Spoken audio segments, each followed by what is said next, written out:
ትውልደ ኢትዮጵያዊ ታዳጊው እግር ኳሰኛ ለእንግሊዙ ክለብ ፊርማውን አኑሯል። በስፔን ላሊጋ በተደረገ ጨዋታ ሪያል ማድሪድ ሽንፈት አጋጥሞታል። በተወዳጁ የእንግሊዝ ፕሪሚየር ሊግ የሰሜን ለንደኑ ክለብ አርሰናል በውድድር ዓመቱ ሁለተኛ ሽንፈቱን በቪላ ፓርክ ስቴዲየም እንደዚሁ አስተናግዷል።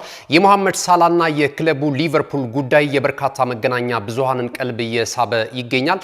ሌሎች አጫጭር ስፖርታዊ መረጃዎችንም አካተናል። እስከ መረጃዎቻችን ፍጻሜ ድረስ አብራችሁ እንድትቆዩ የምንጋብዛችሁ የመረጃዎቹ አዘጋጅ ገዛኸኝ ዱላ፣ የካሜራ ባለሙያዎቻችን ደግሞ እንደዚሁ ፍቃዱ ወልደሰንሳይ፣ ጋሻው ዳኛውና ብሩክ ጌታቸው ከኛ ጋር ቆይታ ያደርጋሉ። እናንተም እስከ መረጃዎቻችን ፍጻሜ ድረስ አብራችሁ እንድትቆዩ የአክብሮት ግብዣችን ነው። ወደ ቀዳሚው የሀገር ቤት ስፖርታዊ መረጃችን ስናልፍ የኛውን ቀዳሚ እናደርጋለን። የአትሌቲክስ መረጃችንን ነው የምናስቀድመው። የአዲስ አበባ ክለቦች የአቋም መለኪያ ውድድር በመቻል ስፖርት ክለብ የበላይነት ፍጻሜውን አግኝቷል። በአዲስ አበባ አትሌቲክስ ፌዴሬሽን አዘጋጅነት በየዓመቱ የሚከናወነው ይህ የውድድር መድረክ እንደዚሁ ላለፉት 4 ቀናቶች በኢትዮጵያ ስፖርት አካዳሚ ሲከናወን ቆይቶ በመቻል የበላይነት ፍጻሜውን አግኝቷል። በመጨረሻ ቀን የተደረጉ ውድድሮች ተከታዩን ውጤት ተመዝግቦባቸዋል። በወንዶች ምርኩዝ ላይ አትሌት አበራ አለሙ ከመቻል ስፖርት ክለብ 4 ሜትር ከ10 ሴንቲሜትር ከፍታን በመዝለል በቀዳሚነት ሲያጠናቅቅ ከዚያው ከመቻል ሙሉቀን ኃይሌ ሁለተኛ ሆኖ ውድድሩን ፈጽሟል። አንማው መላኩ ደግሞ ከፌዴራል ማረሚያ ውድድሩን በሶስተኝነት በማጠናቀቅ የናስ ሜዳሊያ ተሸላሚ ሆኗል። በ3000 ሜትር መሰናክል ሴቶች ቤተልሔም ሙላቱ እንደዚሁ ከኦሜርላ 10 24 60 በመግባት በቀዳሚነት ስታጠናቀቅ አበራሽ ደሳለኝ ከመቻል ሁለተኛ፣ እንደዚሁም ደስታ አሰፋ ከኢትዮ ኤሌክትሪክ በሶስተኝነት ውድድሯን ፈጽማለች። በወንዶች የውብሰው ብሩ ከመቻል ስፖርት ክለብ 8 47 59 በመግባት በቀዳሚነት ሲያጠናቅቅ ኢርኮ ኃይሉ ደግሞ ከኢኮስኮ ሁለተኛ ሆኖ ፈጽሟል። ስብሐት ገብረ ሕይወት ከወጣቶች አንድነት በሶስተኝነት ውድድሩን አጠናቋል። አጠቃላይ ውድድሩ ፍጻሜውን ሲያገኝ በሴቶች የቡድን ውጤት መቻል 200 ነጥብ በመሰብሰብ በቀዳሚነት ሲያጠናቅቅ ኢትዮ ኤሌክትሪክ በ171 ነጥብ ሁለተኛ፣ እንደዚሁም ኦሜርላ በ29 ነጥቦች ሶስተኛ ደረጃን ይዞ ፈጽሟል።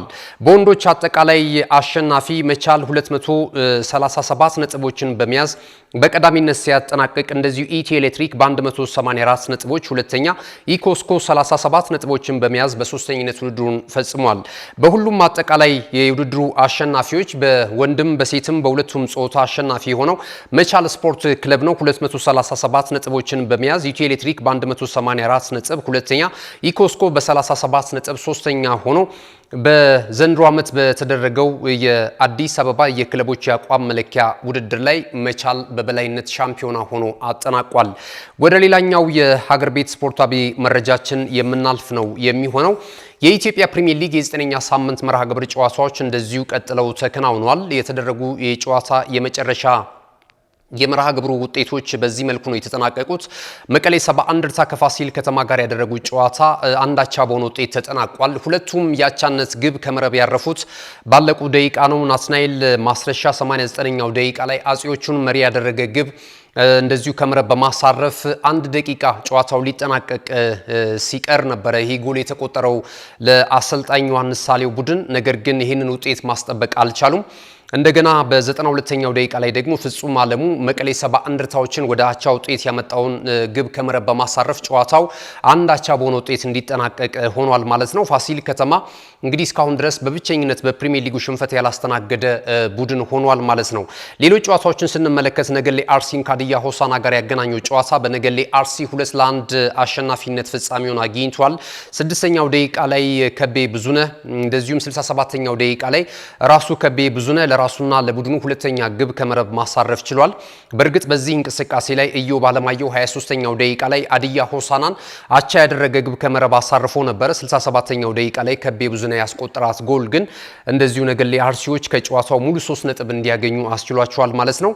ነገሌ አርሲ እንግዲህ አለቁ ደቂቃዎች የሚያስቆጥራቸው ጎሎች በተከታታይ ባለድል እያደረገው ነው የሚገኘው አዲስ አዳጊውን ክለብ ማለት ነውና ትላንት እንግዲህ ይህ ጨዋታ በዚህ ውጤት ተጠናቋል። ሌሎች ጨዋታዎች ተደርጓል። አርባ ምንጭ ከተማ ከኢትዮጵያ ቡና ያደረጉት ጨዋታ 0-0 በሆናቸው ውጤት እንደዚሁ ፍጻሜውን አግኝቷል። ሲዳማ ቡና 20 ነጥቦችን ይዞ የኢትዮጵያ ፕሪሚየር ሊግ የ2018 ዓ.ም የውድድር ዘመንን በቀዳሚነት እየመራ ይገኛል። ፋሲል ከተማ በ17 ነጥቦች ሁለተኛ ደረጃ ላይ ተቀምጧል። መቻል 16 ነጥብ አለው እንደዚሁ ሶስተኛ ደረጃ ላይ ይገኛል። ቅዱስ ጊዮርጊስና ኢትዮ ኤሌክትሪክ እኩል 15 ነጥቦችን ይዘው አራተኛና አምስተኛ ደረጃ ላይ ተቀምጠዋል ማለት ነው። በኢትዮጵያ ፕሪሚየር ሊግ 3ኛ ሳምንት መርሃ ግብር ላይ መከናወን የነበረበት ተስተካካይ ጨዋታ የፊታችን ረቡዕ እንደዚሁ የሚከናወን ነው የሚሆነው። ታህሳስ 1 ይደረጋል ተብሏል በሐዋሳ ዩኒቨርሲቲ ስቴዲየም። ይህ ጨዋታ እንግዲህ ኢትዮጵያ መድንን ከሸገር ከተማ ጋራ ነው የሚያገናኘው። ቀን 10 ሰዓት ላይ እንደሚደረግ ሊግ ሼር ካምፓኒው ያደረሰን መረጃ ያመለክታል።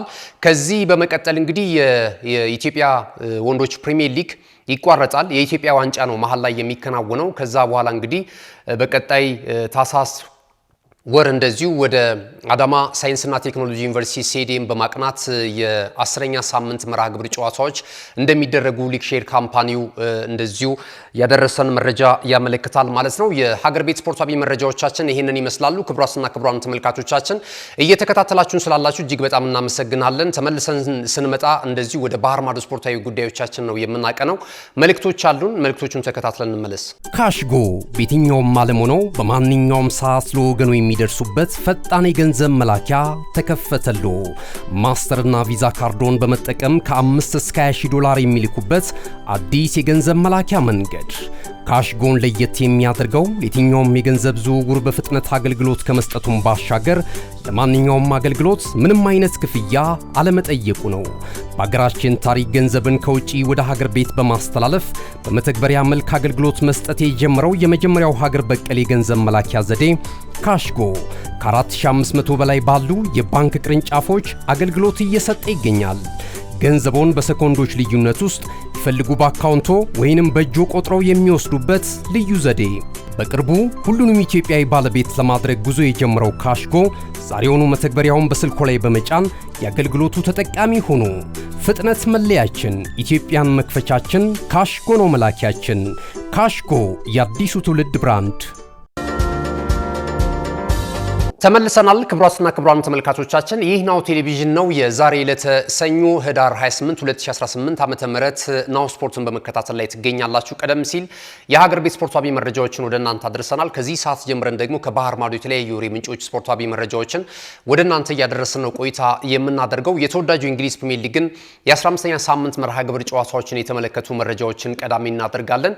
እንግዲህ የተለያዩ ጨዋታዎች ተከናውነዋል። ያልተጠበቁ ውጤቶችም እንደዚሁ ተመዝግበዋል። በሳምንቱ መጨረሻ ቀናት በበርካታ የእግር ኳስ አፍቃሪያን ዘንድ ተጠብቆ የነበረው በቪላ ፓርክ ስቴዲየም የቀን 9 ሰዓት ከ30 የምሳ ሰዓት ጨዋታ በሊጉ መሪ ክለብ አርሰናል እና እንደዚሁ ደግሞ ሶስተኛ ደረጃ ላይ ተቀምጦ በነበረው አስተን ቪላ መካከል የተደረገው ጨዋታ ነበረ። ይህ ጨዋታ እንግዲህ ድራማዊ አፈጻጸም የተመለከትንበት ነበረ። የቀድሞ ክለባቸውን የገጠሙት አሰልጣኝ ዩናይ ኤምሬ በዚህ እንቅስቃሴ ላይ እንግዲህ ሙሉ 3 ነጥብ የማታ ማታ ከጨዋታው ይዘው ለመውጣት ችለዋል ማለት ነውና ጨዋታው በአስተን ቪላ 2-1 አሸናፊነት ነው ፍጻሜውን ያገኘው። አስቀድመውም ጎል ማስቆጠር የቻሉት በማቲካሽ አማካኝነት ከረፍት በፊት በተገኘ ግብ እንደዚሁ አስተን ቪላዎች ነበሩ ቀዳሚ መሆን የቻሉት። ጨዋታው እንግዲህ በጣም ፈጣን ብዙ ነገር የተመለከትንበት ነው። ከፍተኛ ፍክክር ያስመለከተ ጨዋታ ነበረ። በተለይ በአስተን ቪላ በኩል የመጀመሪያው ግማሽ 45 እጅግ በጣም ጥሩ የማጥቃት እንቅስቃሴ የታየበት ነበረ። የአርሰናል ተጫዋቾች እንግዲህ አብዛኞቹ ተዳክመው ያየንበት አጋጣሚ ነበረ። ወይም ደግሞ አስተን ቪላ ለጨዋታው ትልቅ ትኩረት ሰጥቶ በመግባቱ ይህንን ጨዋታ እንግዲህ በውጤት ማጀብ የቻለበትን እንቅስቃሴ ነው የተመለከትነው። የመጀመሪያው ግማሽ 45 1-0 በሆነ ውጤት ነው የተጠናቀቀው ማለት ነውና ከረፍት መልስ ግን ወዲያውኑ የተጫዋቾች ቅያሪ ማድረግ የቻለው አሰልጣኝ ሚካኤል አርቴታ በፍጥነት ወደ አቻ ውጤት 7-5 ደቂቃዎች አካባቢ ነበር የፈጀበት ማለት ይቻላል። ከ5 እስከ 7 ያሉትን ደቂቃዎች ጫና ፈጥሮ በመጫወት ትሮሳርድንና እንደዚሁን ካላፊዮሪን ይቅርታ ጄኬሬሽን ቀይሮ አስገብቶ በዛ እንቅስቃሴ ላይ ጫና ፈጥሮ እንግዲህ ተደጋጋሚ ሙከራዎችን ካደረገ በኋላ ጎል አስቆጥሮ በትሮሳርድ አማካኝነት ወደ አቻ ውጤት መጣ። አሁን ደግሞ ተጨማሪ ጎል ያገባል ተብሎ ሲጠበቅ በዚያው እንቅስቃሴ ላይ እንግዲህ ጎል ማግባት አልቻሉም። የተገኙትን አጋጣሚዎች ወደ ጎል መቀየር ሳይችሉ ቀርተው እንግዲህ ጨዋታው በስተመጨረሻ ደቂቃ 4 ደቂቃዎች ተጨምሮ በዛ እንቅስቃሴ ላይ ነው የመጨረሻውን ደቂቃ ላይ እንደዚሁ ጎል አስቆጥረው አስተን ቪላዎች 2-1 በሆነ ውጤት ማሸነፍ የቻሉት ማለት ነውና አሰልጣኝ ዩናይ ኤምሬ ከጨዋታው ማስቀድመው በጣም የሚገርም እንቅስቃሴ ለማሳየትና ብርቱ ፍክክር ለማድረግ እንደዚሁ ለጨዋታው ስለመዘጋጀታቸው ሲናገሩ ነበረ። አሁን በአስተን ቪላና በአርሰናል መካከል የሚደረገው ጨዋታ የደርቢ ስሜት እየተላበሰ ነው በከፍተኛ ሁኔታ እየተጠበቀ የሚገኘው ማለት ነው። አስተን ቪላ እንግዲህ ሁነተኛ ተፎካካሪ የሆነ እየመጣ እየተመለከትን እንገኛለን። በሌላ በኩል እንግዲህ የአርሰናል ወሳኝ ተጫዋቾች ደግሞ ጉዳት ላይ መገኘታቸው ደግሞ የበለጠ አርሰናልን ፈታኝ እያደረገበት ይገኛል። ሁለተኛ የውድድር ዓመቱን ሽንፈት ነው ማስተናገድ የቻለው። ያለፉትን 18 ጨዋታዎች ሽንፈት ሳያስተናግድ በሁሉም የውድድር አይነቶች መጓዝ ከቻለ በኋላ አሰልጣኝ ሚካኤል አርቴታ በቪላ ፓርክ በተደረገው እንቅስቃሴ ግን እጅ ሰጥቷል ማለት ነውና ይህንን እንቅስቃሴ ተመልክተናል። በጣም የሚገርሙ ቁጥሮች ተመዝግበዋል። አስተን ቪላ በአጠቃላይ በፕሪሚየር ሊጉ 100ኛ ድሉ ነው ማሳካት የቻለው አርሰናልን ማሸነፉን ተከትሎ ማለት ነው።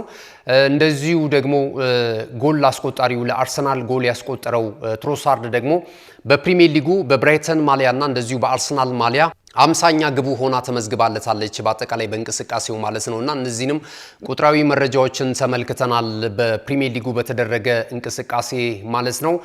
የአርሰናል ተጫዋቾች ጉዳት ላይ መሆናቸውን ተከትሎ እንግዲህ ጉዳት ሌላ ማሊያ 21ኛ የፕሪሚየር ሊጉ ተሳታፊ ክለብ ሆኖ ማሊያ ለብሶ አርሰናልን እየተፋለመ ነው የሚገኘው። እንዳለፉት አመታቶች ሁሉ እንግዲህ አርሰናል ዘንድሮም ስኳዱን ሰፋ ማድረግ ቢችልም ነገር ግን ደግሞ ውጤት እየቀነው አይደለም የሚገኘው ማለት ነው።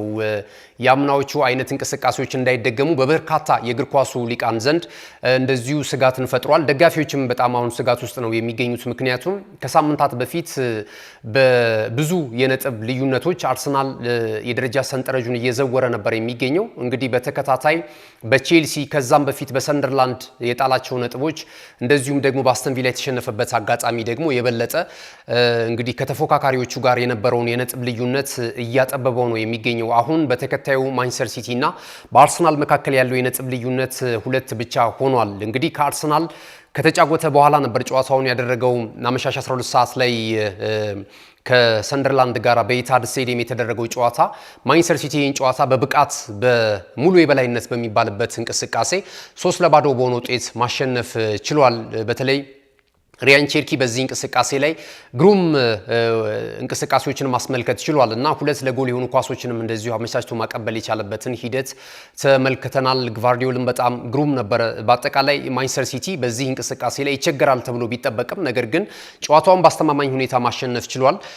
ሰንደርላንድ በዘንድሮ ዓመት ብዙዎችን እንግዲህ ባደገምበት ዓመት ትልልቆቹን ክለቦች አርሰናል ነጥብ አስጥሯል። ቼልሲ ማሸነፍ ችሏል። ከዛም ባለፈ ሊቨርፑል ጋር ነጥብ የተጋራበትን እንቅስቃሴ እናስታውሳለን። ነገር ግን ያልተበገረለት ማንቸስተር ሲቲ ነው ማለት ይቻላል እና አሰልጣኝ ፔፕ ጋርዲዮላ የበለጠ ጥሩ ምሽት ሆኖለት ያለፈበትን እንቅስቃሴ ነው ያየነው። እሱም ከጨዋታው መጠናቀቅ በኋላ እንደዚሁ አስተያየቱን ሰጥቶ ነበረ የማንቸስተር ሲቲ ጨዋታ ላይ በጣም አስደሳች ነው። በተለይ ደግሞ ተፎካካሪዎቻችንና የፊት መስመር ላይ ደረጃ ሰንጠረዡን እየዘወሩ የሚገኙት አርሰናል፣ ቼልሲን የመሳሰሉ ክለቦች እንደዚሁ ሽንፈትና ነጥብ መጣላቸው የበለጠ የእኛን ውጤት ትልቅ እንዲሆን አድርጎታል የሚል አስተያየት ሰጥቷል አሰልጣኝ ፔፕ ጋርዲዮላ። ከአርሰናል እንቅስቃሴ በኋላ ግን አሰልጣኝ ሚካኤል አርቴታ በሽንፈቱ በተለይ በጣም መራር ሐዘን እንደተሰማውና በቀጣይ ጨዋታዎችን ለማሸነፍ እንግዲህ ጉዳት ላይ የሚገኙ ተጫዋቾች ቶሎ እንዲመለሱለት እንደዚሁ እንደሚመኝ አስተያየቱን ሰጥቷል። ሁለተኛው ጎል ሲቆጠርባቸው የዋንጫ ጨዋታ ነበር የሚመስሉት። አጠቃላይ ግብ ጠባቂው ዳቪድ ራያን ጨምሮ የአርሰናል ተጫዋቾች መሬቱ ላይ ሲፈርጡ ደጋግሞ ተመልክተናቸዋል። በሐዘን ድባብ እንደዚሁ ይህንን አንብበንባቸዋልና የአርሰናል ሽንፈት እጅግ በጣም የሚገርም ነው። ነገር ግን ደግሞ ጉዳት እየተፈተነው ይገኛል በተደጋጋሚ ማለት ነውና ይህንን ተመልክተናል። ሌሎች እንቅስቃሴዎች ነበሩት የተደረጉ ጨዋታዎች። ትላንትም የተደረጉ ጨዋታዎች አሉ። ዛሬም የሚደረግ የፕሪሚየር ሊግ ሌላ ጨዋታ አለ። ሊቨርፑል በአቻ ውጤት ጨዋታውን አጠናቋል ከሊድስ ዩናይትድ ጋር በተደረገው ጨዋታ። በሊድስ ዩናይትድ ተጫዋቾች እንግዲህ እስከ ጨዋታው ፍጻሜ ድረስ በጣም ታግለው በእንቅስቃሴ በማድረግ ነጥብ መጋራት የቻሉበትን አጋጣሚ ተመልክተናል። የበለጠ የአሰልጣኝ አርነ ስሎት ቡድን ወይም ደግሞ የእሳቸውም ቆይታ አጣብቂኝ ውስጥ የገባበትን ሁኔታ ነው የተመለከትነው ባቻ ውጤት ማጠናቀቃቸውን ተከትሎ። በቀጣይ እንደዚሁ የሚያደርጉት ጨዋታ ይጠበቃል። እጅግ በጣም ተጠባቂ ጨዋታ አለባቸው በቀጣይ እሁድ ከብራይተን ጋር በሚያደርጉት ጨዋታ ማለት ነው። ከሞሐመድ ሳላ ጋር ደግሞ የገቡበት ሰጣ ገባ ብዙ እያስተቻቸው ነው የሚገኙት። ለተከታታይ 3 ጨዋታ ተጠባባቂ ወንበር ላይ ሆኖ ነው ጨዋታውን የጀመረው። በዚህኛውም ጨዋታ ለመሳተፉ ደግሞ ከፍተኛ እንደዚሁ ቅሬታ በተጫዋቹ ላይ እንደፈጠረ መረጃዎች እያወጡ ነው የሚገኙት። በቀጣይ የብራይተኑ ጨዋታ ምናልባት በአንፊልድ ወይም ደግሞ በመርሲሳይዱ ክለብ የነበረውን ቆይታ የሚደመድምበት ሊሆን እንደሚችል ነው ፍንጭ የሰጠው። በከፍተኛ ሀዘን ውስጥ ሆኖ ውጤት ሲመጣ በጋራ የምንወደስበት ነገር ግን ደግሞ ውጤት ሲጠፋ አንድ ተጫዋች ብቻ ተነጥሎ የሚወቀስበት አይነት ክለብ ሆኗልና በዚህ በጣም አዝኛለሁኝ። እንደ ቡድን ጥሩ አይደለንም። ነገር ግን ደግሞ አንድ የግል ተጫዋች ቡድኑ ለገባበት ቀውስ ተጠያቂ መሆን የለበትም የሚል አስተያየት ሰጥቷል ማለት ነው አሰልጣኝ ተጫዋች እንደዚሁ ሞሐመድ ሳላ ማለት ነውና በቀጣይ ከብራይተን ጋራ ቤተሰቦቹን ይዞ እንደሚገኝ እንደዚሁ ገልጿል። የመጨረሻውም ሊሆን እንደሚችል እንደዚሁ አስተያየቱን የሰጠበትን አጋጣሚ ተመልክተናልና የመርሲሳይዱ ክለብ ቆይታው ምናልባት የሚጠናቀቅበት ሂደት ከጫፍ ስለመድረሱ እየተገለጸ ይገኛል።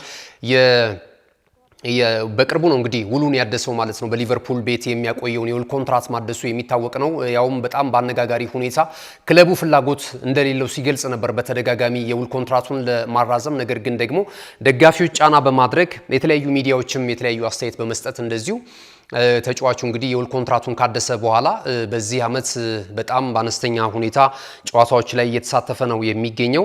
እሱም ቅሬታ ውስጥ እንደከተተው እየገለጸ ነው የሚገኘው ማለት ነው። ሌሎች ውጤቶች ትላንትና ተደርገዋል።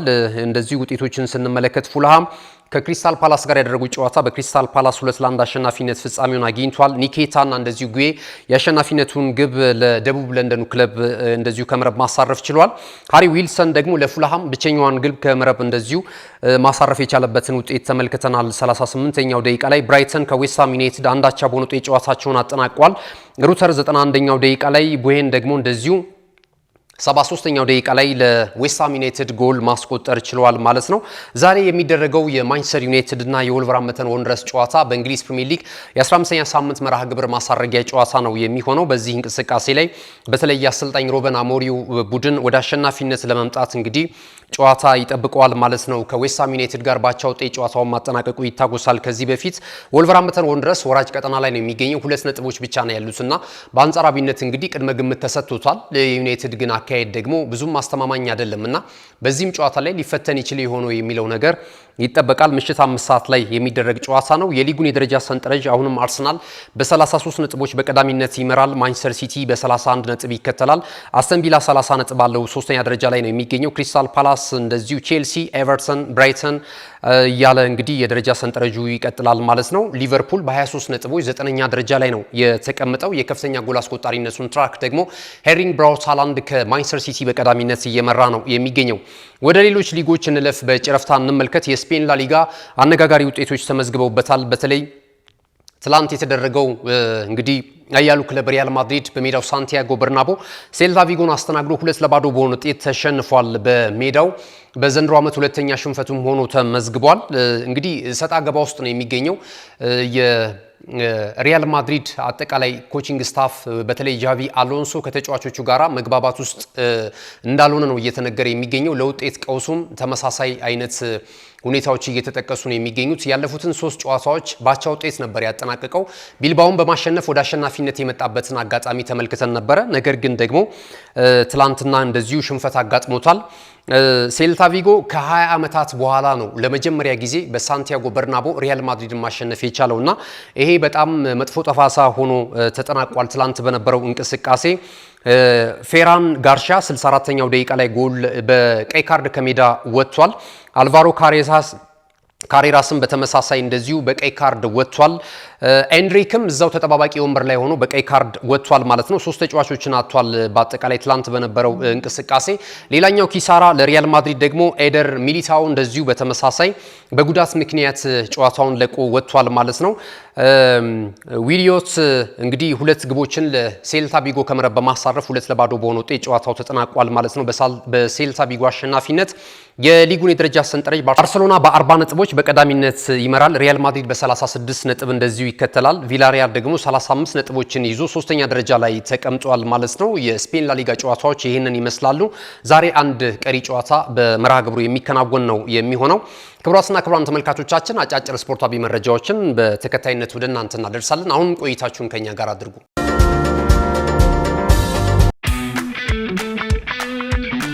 እነሆ የምስራች! የ10 አየር መንገድ የበረራ ትኬት ለውድ ደንበኞቹ በተቀላጠፈና አስተማማኝ በሆነ መንገድ እያቀረበ ያለው። በዚህም በደንበኞቹ የተመሰገነው ጉዞጎ አሁን ደግሞ ተደራሽነቱን በማስፋት ተጨማሪ ባንኮችን በማካተት ለውድ ደንበኞቹ የበለጠ አስተማማኝ ለመሆን ችሏል። የጉዞጎን አፕሊኬሽን ከአፕ ስቶር ወይም ከፕላይ ስቶር በማውረድ የመነሻና የመድረሻ ከተማዎትን መርጠው ዋጋ አወዳድረው የሀገር ውስጥም ሆነ ዓለም አቀፍ በረራ ማድረግ ካሰቡ የበረራ ትኬቶን ክፍያ በአቅራቢያው በሚገኙ ባንኮች አንድም በአካል በመሄድ ወይም በኦንላይን የክፍያ አማራጮች ክፍያዎትን በመፈጸም የበረራ ትኬቶን በእጅ ያስገቡ። ከዚህም በተጨማሪ እንደ ሁል ጊዜው ወደ ጉዞጎ የጥሪ ማዕከላችን 7473 በመደወል ከሙሉ የበረራ መረጃ ጋር የ24 ሰዓት የትኬት አገልግሎት ማግኘት እንደሚችሉ ስናበስሮ በታላቅ ደስታ ነው። ለበረራዎ ጉዞጎ።